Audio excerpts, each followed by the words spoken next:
亲爱的朋友们，欢迎来到微光夜读。林深，你疯了？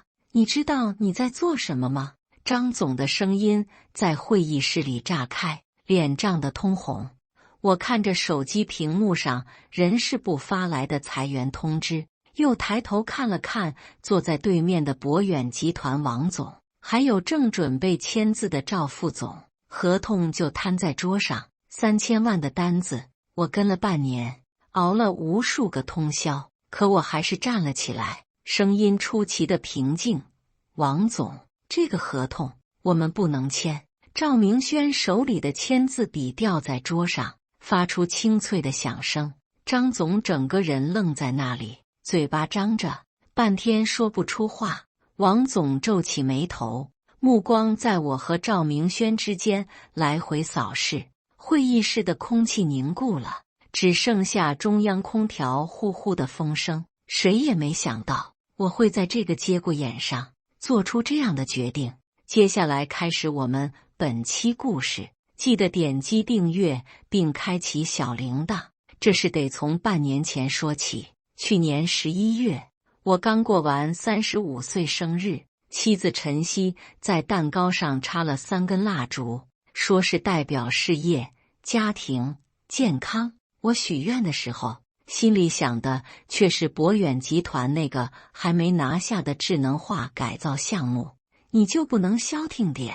陈曦收拾碗筷时，语气里带着抱怨。上周六你答应带儿子去科技馆，结果呢？又加班。昨天说好陪我妈去医院复查，你人呢？还是开会？我搂住他的肩，等这个单子拿下来，咱们就轻松了。3000万啊，提成少说也有30万。你这话说了多少次了？陈曦甩开我的手。去年说拿下海天项目就好了，结果呢？提成被公司扣了1半。前年说升了职就能多陪家里，现在呢？每天回来都半夜了。我张了张嘴，最后还是没说什么。客厅里，5岁的儿子林小雨抱着 iPad 看动画片，连头都没抬。他已经习惯了爸爸的缺席。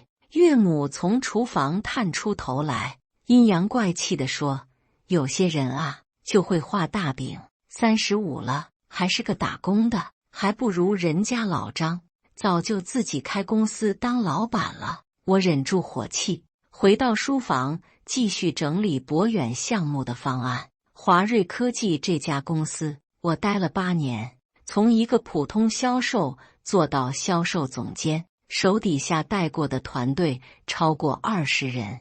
公司的年营收1/3都是我的团队贡献的。老板马总经常在年会上夸我是公司的功臣，可该给的股权从来没兑现过，该涨的工资也是一拖再拖。上半年，公司来了个副总经理，叫赵明轩，是马总的外甥，30出头，从国外镀金回来，穿着3件套西装，说话一口一个我在硅谷的时候。他一来就盯上了销售部这块肥肉。第一次部门会议，赵明轩就给我们来了个下马威。我看了看销售部的业绩报表，他敲着桌子，这个季度的签单率只有68%，这个数字在行业里属于什么水平？倒数。我们的提成比例是不是太高了？业绩不好，凭什么拿高薪？我坐在下面看着他表演，旁边的张总立马点头附和。赵总说的对，确实该整顿整顿了。张总是销售部经理，我的直属领导，50岁的中年人，最擅长的就是和稀泥。他在公司混了10几年，没什么大功劳，但也没犯过错。这种人最懂得审时度势。会后，张总把我叫到办公室，小林啊，他给我倒了杯茶。赵总是老板的外甥，你懂的，他想做出点成绩来，咱们当下属的得配合。配合？怎么配合？我喝了口茶，降低提成，那我的人还干不干了？这不是还有博远那个项目吗？张总笑眯眯地说，要不你先把这个单子拿下来，给赵总一个面子，到时候我帮你在老板面前美言几句，说不定还能给你升个副总当当。我知道他在画饼，但也没办法，在公司里混，有些事不得不低头。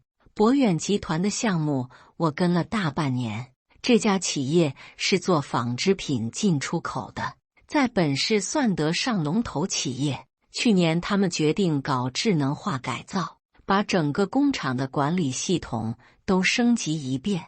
这个项目预算3000万，包括硬件采购、软件开发、系统集成，还有后期维护。项目负责人是采购部的王总，这人50多岁，在博远干了20多年，说一不二。我为了接近他，花了3个月时间，先是通过朋友介绍认识，在一起打高尔夫球，后来又陪他喝了无数次酒。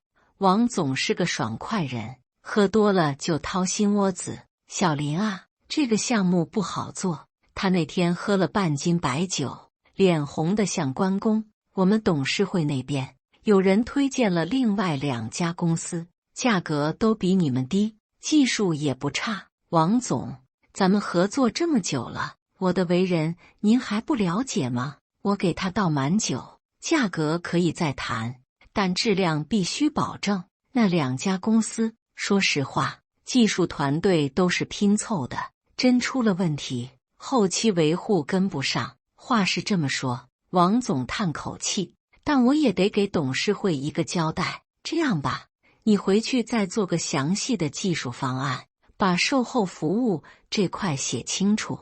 只要你们方案过硬，我帮你说话。我连夜赶回公司，叫上技术部的几个工程师，加班3天3夜，做出了一份150页的技术方案，从需求分析到系统架构，从实施计划到风险评估，每个细节都写得清清楚楚。晨曦那几天每天只能在晚上看到我几眼，有一次我凌晨3点到家，他还在客厅等着。你这样下去，身体受得了吗？他眼眶红红的。昨天儿子发烧，我一个人带他去医院，他一直问爸爸为什么不来，我该怎么回答？我心里一阵愧疚，抱住他，对不起，等这阵子忙完就好了。你永远都在忙。晨曦推开我，回卧室关上了门。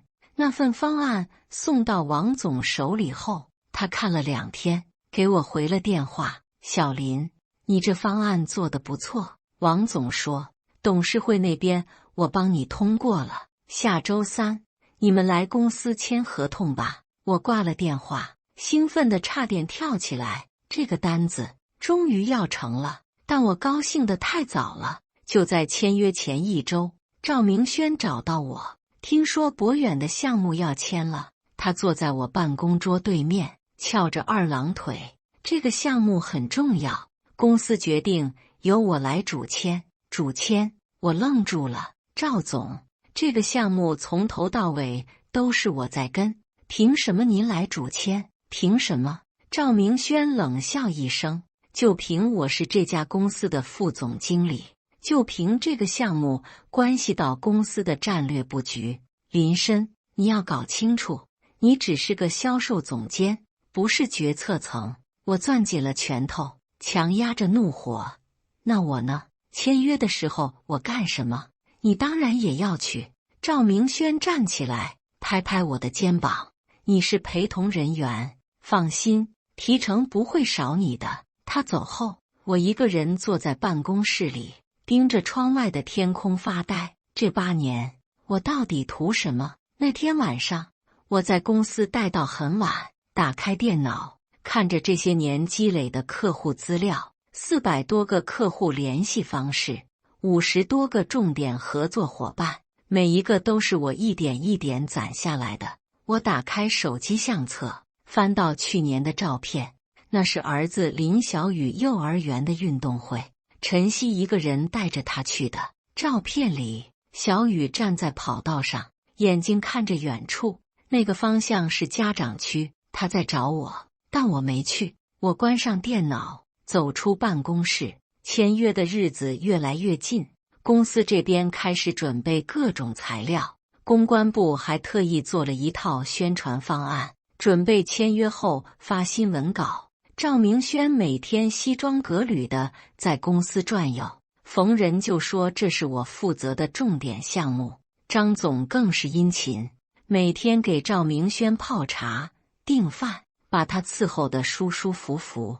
部门会议上，他当着所有人的面说，这次能拿下博远项目，主要是赵总的运筹帷幄。小林虽然也出了力，但说到底还是执行层面的工作。我坐在下面，什么都没说。团队里几个跟了我多年的兄弟，都用同情的眼神看着我。签约前3天，我偶然发现了一件事。那天下午，我去财务部报销一笔招待费。财务部的李姐是我的老同事，两家住得近，平时关系不错。小林，恭喜啊！听说博远的单子要签了。李姐一边审核单据，一边跟我闲聊，那是我的功劳，现在都是赵总的了。我苦笑。李姐看看四周，压低声音，你小心点，公司最近现金流出了问题，好几个大项目的回款都延迟了，董事会在讨论裁员的事。我心里一惊，裁员？哪些部门？销售部是重点。李姐叹口气，你们部门人多，成本高，听说要裁掉1/3。我走出财务部，脑子里乱成一团。公司要裁员，销售部要裁1/3，那我呢？我会不会也在名单上？晚上回到家，晨曦正在给儿子辅导作业，看到我回来，他头都没抬。今天怎么这么早？语气冷冰冰的，想早点回来陪陪你们。我坐在沙发上，看着母子俩，心里说不出的滋味。陪我们？晨曦放下笔，看着我。林深，我们结婚6年了，你有多少时间陪过我们？儿子的家长会，你去过几次？我生病的时候，你在哪？你妈过生日，你回家了吗？我这不是为了这个家吗？我有些恼火，我不出去拼，哪来的钱养家？钱，你就知道钱。晨曦的眼泪掉下来。可你挣到什么了？去年说拿了大单，提成被扣了，今年又说要拿大单，结果呢？功劳都是别人的，儿子被我们吓到了，趴在桌上哭起来。我坐在沙发上，突然觉得很累。这些年，我到底在追求什么？为了公司拼命，换来的是被边缘化；为了事业加班，失去的是家庭的温暖。第2天，我决定去查一查公司的财务状况。通过朋友关系，我拿到了公司最近3个月的财务报表，数据很难看，应收账款高达8000万，但账上的流动资金只有不到2000万，好几个大项目都出现了延期交付，客户在催着退款。更让我震惊的是，公司最近还欠了银行一笔贷款，金额超过5000万，下个月就要还。我坐在咖啡厅里，看着这些数据，脊背发凉。华瑞科技，这艘船要沉了。如果公司现在接下博远3000万的项目，根本没有足够的资金和人力去做，技术团队已经被调得七零八落，核心的几个工程师都被赵明轩派去做其他项目了。就算勉强接下来，最后也会因为无法交付而违约，到时候不但拿不到钱，还要赔偿。而博远集团会因为这个项目受到重创。王总在公司说服董事会选择我们，是冒着风险的。如果项目失败，王总的责任最大。我想起王总那天喝醉了跟我说的话：小林，我信任你，所以才选你们公司，别让我失望。我点燃一支烟，看着窗外的车水马龙。这座城市那么大，每个人都在为生活奔波。我在华瑞待了8年，把最好的青春都给了这家公司。可到头来，我得到了什么？签约前一天晚上，我接到了一个电话，是赵明轩打来的。林深，明天签约，你就别去了吧。为什么？我问。也没什么特别的原因，就是觉得人太多了，不太合适。赵明轩的语气很随意，你也知道，这种大场合还是要给公司留个好印象。你一个销售总监站在那也不合适。我握着手机，手指都在发抖。赵总，这个项目从头到尾都是我在跟，王总那边认的也是我，我不去，说不过去吧。王总那边我会解释的。赵明轩说完就挂了电话。我坐在床边，晨曦在旁边敷面膜。怎么了？他看我脸色不对。没事。我摇摇头。睡吧。那天晚上我失眠了，脑子里不停地想着这些年的经历，想起刚入职时的雄心壮志，想起第一次签下大单时的兴奋，想起带着团队拿下一个又一个项目的成就感，也想起这些年错过的家庭时光，想起儿子失望的眼神，想起妻子一次次的抱怨。凌晨3点，我打开电脑，写了一封辞职信。写完之后，我又删掉了。现在辞职，不是承认自己失败了吗？天亮的时候，我做出了决定，这个项目我要去现场。不管赵明轩怎么说，我都要去。这是我的项目，我必须站好最后一班岗。但我也想清楚了另一件事，我不能看着王总被骗，不能看着博远集团掉进坑里。做人得有底线，不能为了自己的利益，害了信任自己的人。签约那天早上，我穿上最好的西装，打上领带。晨曦看着我，眼神复杂。你今天是要签哪个大单？他问。我点点头。那就好好表现。他帮我整理领带。不管怎么样，我都支持你。这是他这几个月来第一次对我说这样的话。我抱住他，说：对不起，这些年让你受委屈了。别说这些。他推开我，快去吧，别迟到了。我到公司的时候，赵明轩和张总已经在门口等着了。看到我，赵明轩皱起眉头：你怎么来了？不是说了不用你来吗？赵总，这个项目我必须来。我平静地说。王总那边认的是我，我不来，说不过去。赵明轩还想说什么，张总拉了拉他的袖子，小声说：算了算了，来都来了，反正也不碍事。我们3个人一起去了博远集团，会议室在22楼，采光很好。王总带着2个副总已经在那等着了。看到我，王总脸上露出笑容。小林来了。他走过来跟我握手。今天可是大日子啊。是啊，王总，这半年辛苦您了。我说。赵明轩在旁边咳嗽了一声，王总这才注意到他。张总赶紧上前介绍：王总，这位是我们公司的赵副总，久仰久仰。王总礼节性地握了握手。我们在会议桌旁坐下，合同已经准备好了，就放在桌上。博远集团的法务部经理把合同条款又讲解了一遍，确认无误后，就该签字了。赵明轩拿起笔，满脸春风得意。张总在旁边点头哈腰，一个劲儿地说：赵总英明，赵总高瞻远瞩。王总看着合同，准备签字。就在这时，我的手机震动了。我低头看了一眼，是微信消息，来自公司人事部门的李主管。林深，根据公司业务调整的需要，经研究决定，你的劳动合同将于本月底解除，请于本周5之前到人事部办理交接手续，相关补偿金按照劳动法规定执行。我盯着这条消息，整个人愣住了。裁员名单，我果然在上面。会议室里很安静，只有中央空调的声音。赵明轩已经拿起笔，准备在合同上签字。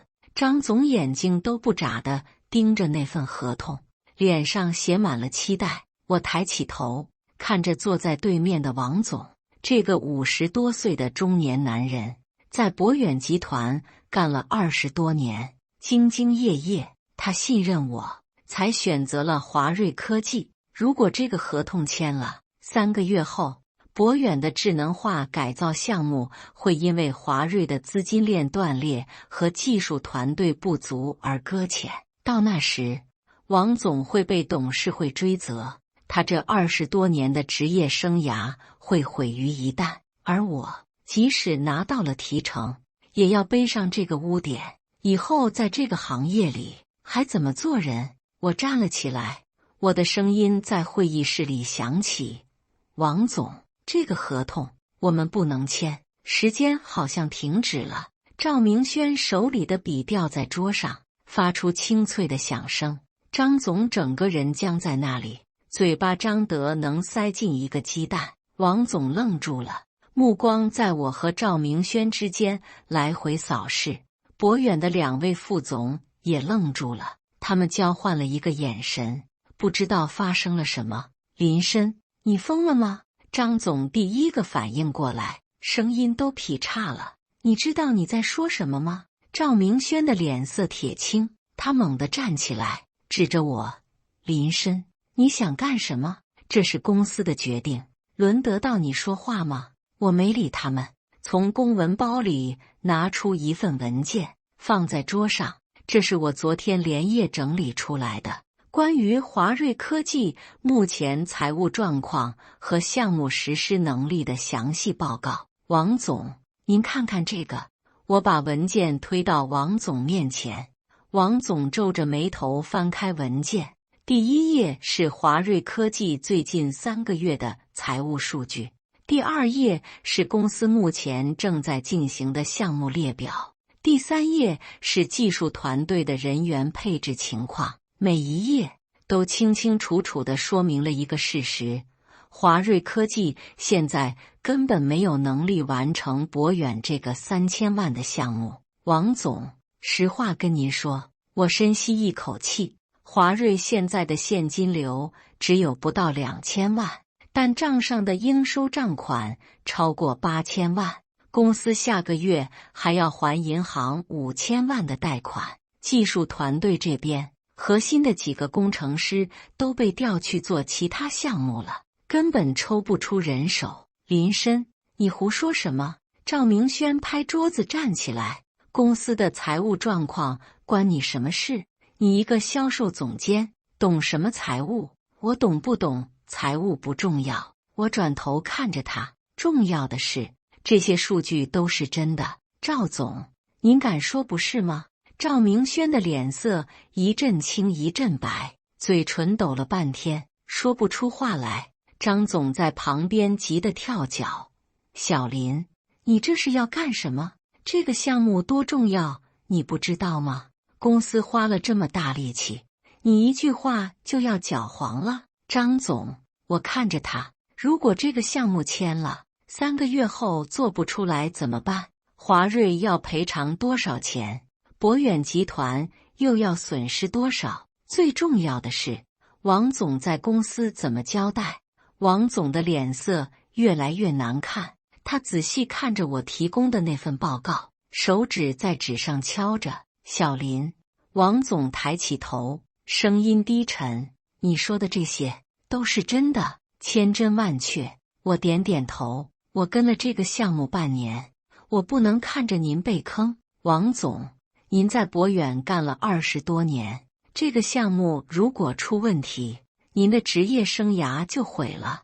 我不能因为自己的饭碗害了您。你放屁！赵明轩指着我，手指都在发抖。林深，你这是诽谤，你知道这样做的后果吗？公司会告你的。告我？我冷笑一声：赵总，刚才我收到人事部的通知，我已经被裁员了，我现在跟华瑞没关系了，你想告就告吧。会议室里一片死寂，王总盯着我看了很久，突然问：小林，你为什么要这么做？你知道，如果这个单子没了，你的提成也没了，30万啊，不是小数目。我知道，我说，但是王总，我跟您认识5年了，您第一次请我吃饭是在您家楼下那个小面馆。您说您喜欢吃那里的牛肉面。您女儿去年结婚，您还给我看了婚礼的照片。您跟我说过，您最看重的就是诚信2个字。我顿了顿，继续说，这些年我见过太多为了签单不择手段的人，签完合同就不管了，出了问题就推卸责任。我不想成为那样的人。王总的眼眶有些红，他拿起那份报告，又仔细看了一遍。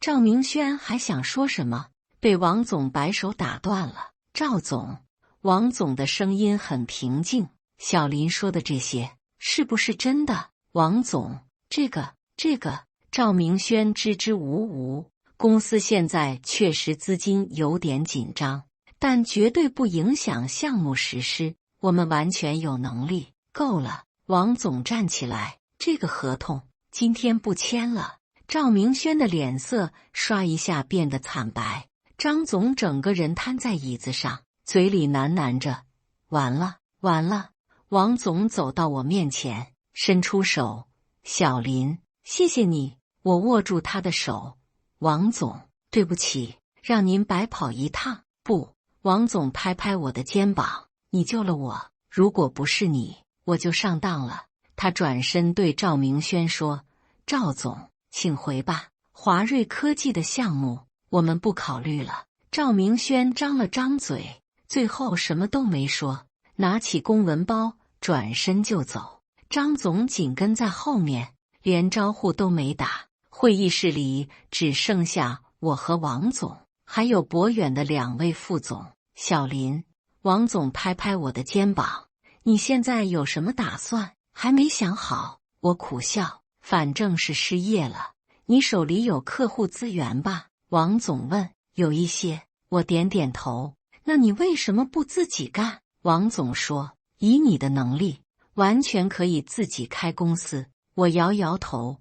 开公司哪有那么简单？资金、团队、资质，哪一样都不容易。这样吧，王总想了想，我有个朋友开了家科技公司，技术实力很强，但是缺销售渠道，我介绍你们认识，你看看有没有合作的可能。我愣了一下，王总，别推辞。王总摆摆手：“你今天帮了我大忙，我得回报你。再说了，我还指望你帮我把博远的智能化改造项目做好呢。”他拿出手机，当场就给他朋友打了电话。10分钟后，我加了一个微信好友，对方叫陈远，是一家叫做智慧科技的公司的老板。王总介绍说，陈远是他大学同学，技术出身，带着一个30人的技术团队，专门做企业智能化改造，但是公司缺销售，业务一直打不开局面，你们2个正好互补。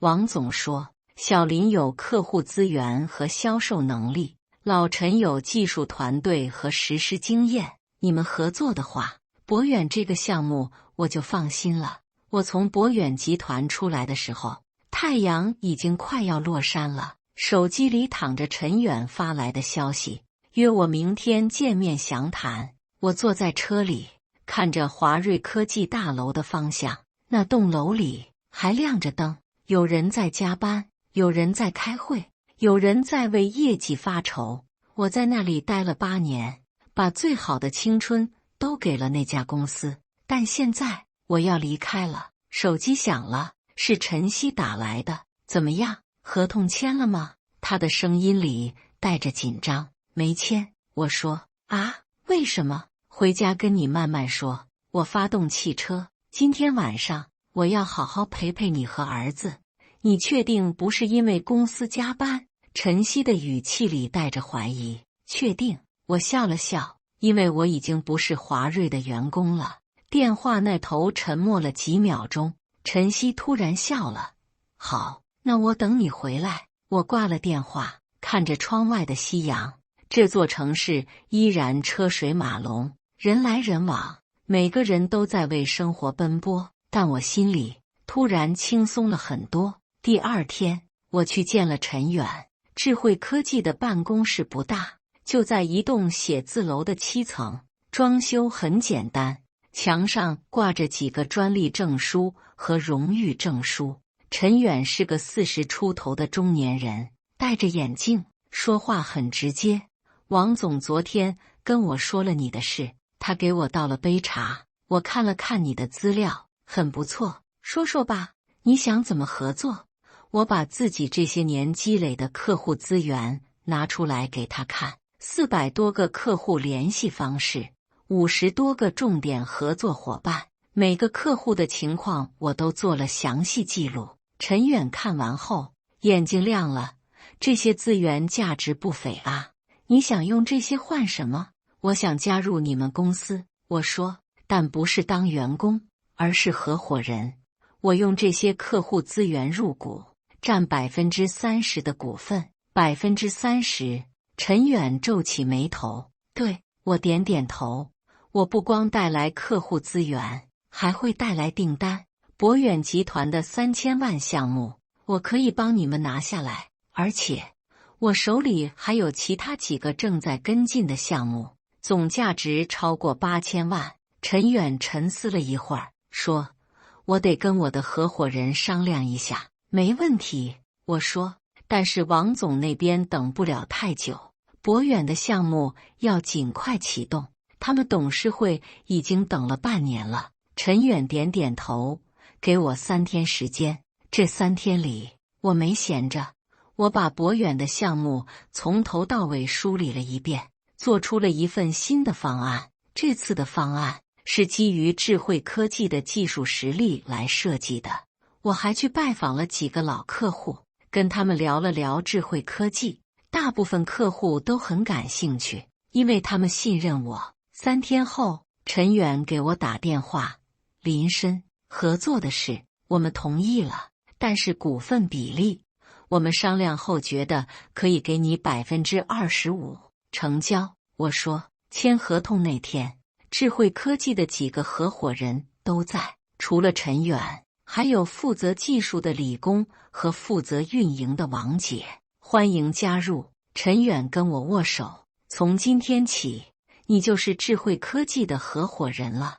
我看着合同上的名字，智慧科技有限公司，心里涌起一种从未有过的感觉。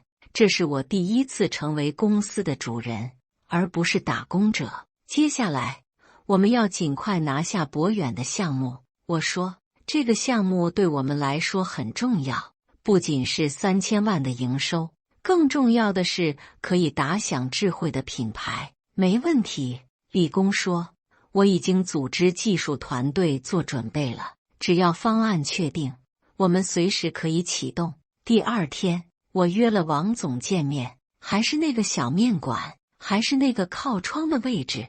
王总点了2碗牛肉面，怎么样？跟老陈谈的怎么样？王总问。谈成了，我说，我现在是智慧科技的合伙人了。好，王总拍了拍桌子，我就知道你小子有出息。王总，博远的项目，我拿出新做的方案，这是我根据智慧的技术实力重新设计的方案，您看看。王总接过方案，一边吃面一边翻看，看了一会儿，他点点头，这个方案比华瑞那份好多了。你们什么时候能来正式汇报？随时可以。我说，那就下周1吧。王总说，我安排董事会的人一起听听。下周1，我带着陈远和李工去了博远集团。这次的汇报很顺利，李工把技术方案讲解得清清楚楚，陈远介绍了公司的实施经验，我负责回答董事会的各种问题。2个小时的汇报结束后，博远的董事长当场拍板，就你们了，合同下周签。走出博远大楼的时候，陈远重重地拍了拍我的肩膀，林深，干得漂亮。李工也笑了，这下我们团队有活干了。我看着博远集团的大楼，心里涌起一种成就感。这是我人生中第一次真正为自己的事业拼搏。1周后，合同签了，3000万的项目正式启动。这次签约没有什么仪式，就在博远的会议室里，简简单单的签了字。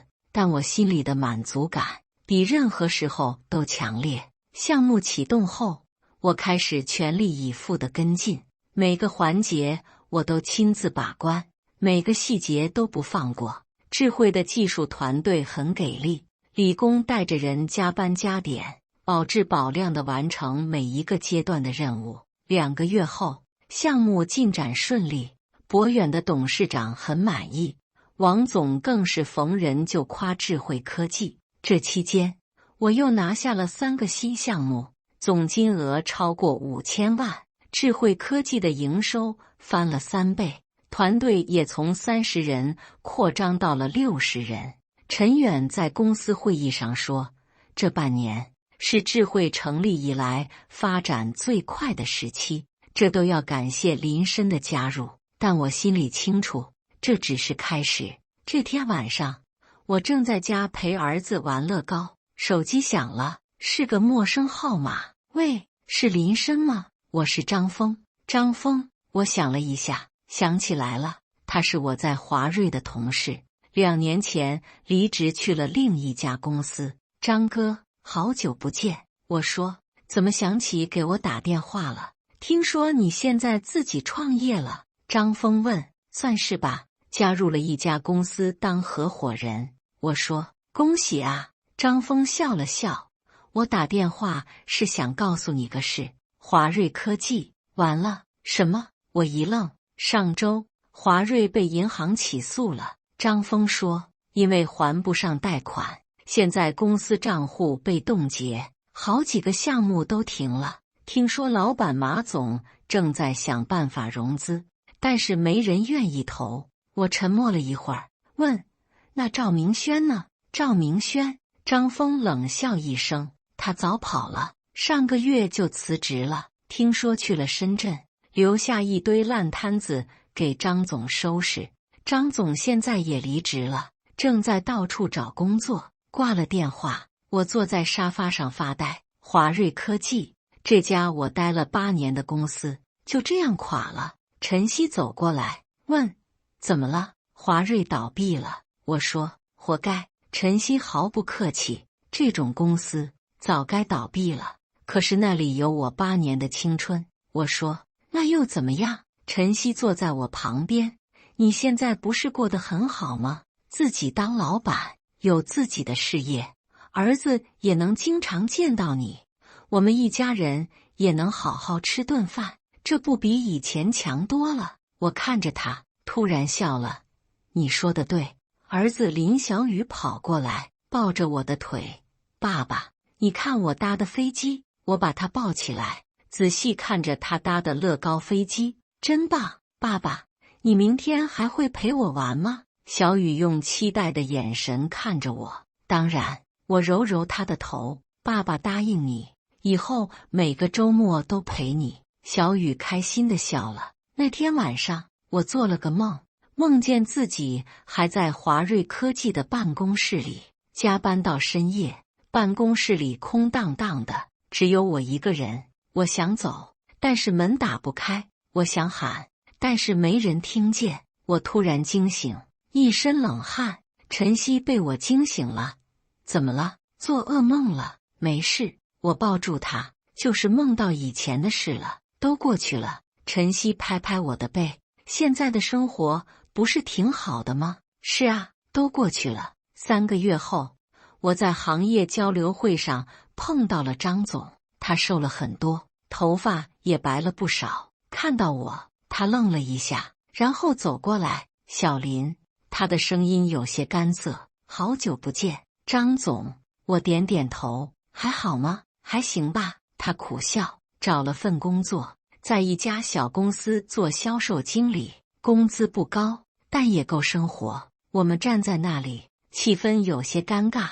那天的事，张总突然说，我欠你一个道歉，都过去了。我说，不，张总摇摇头，我当时太势利了，只想着自己的位置，从来没替你考虑过。你跟了博远的项目半年，所有的苦活累活都是你在干，可我却帮着赵明轩抢你的功劳。张总，我打断他，真的都过去了。其实我还得感谢你们，如果不是当时那样，我也不会下决心离开华瑞，也不会有现在的生活。张总看着我，眼眶有些红。你现在过得好，我也替你高兴。他转身要走，又回头说了一句：小林，当年是我看走眼了，你才是真正有本事的人。看着张总离开的背影，我心里五味杂陈。人生就是这样，有起有落。当年高高在上的领导，现在也要为生活奔波，而我从一个被裁员的销售总监变成了公司的合伙人。这一切都源于那天在博远会议室里的决定。如果当时我没有站起来，如果我选择了沉默，那么现在的我会是什么样子？可能还在华瑞挣扎，可能已经失业在家，可能还在为30万的提成而纠结。但我选择了说真话，选择了站在良心这一边。虽然失去了一份工作，但我得到了更多自由、尊严，还有一个属于自己的事业。感谢大家的观看，本期故事精彩吗？欢迎大家在下方评论区吐槽。如果你喜欢这类故事，记得点击订阅微光夜读，并分享给更多的人，这会对我帮助很大。再次感谢大家的观看。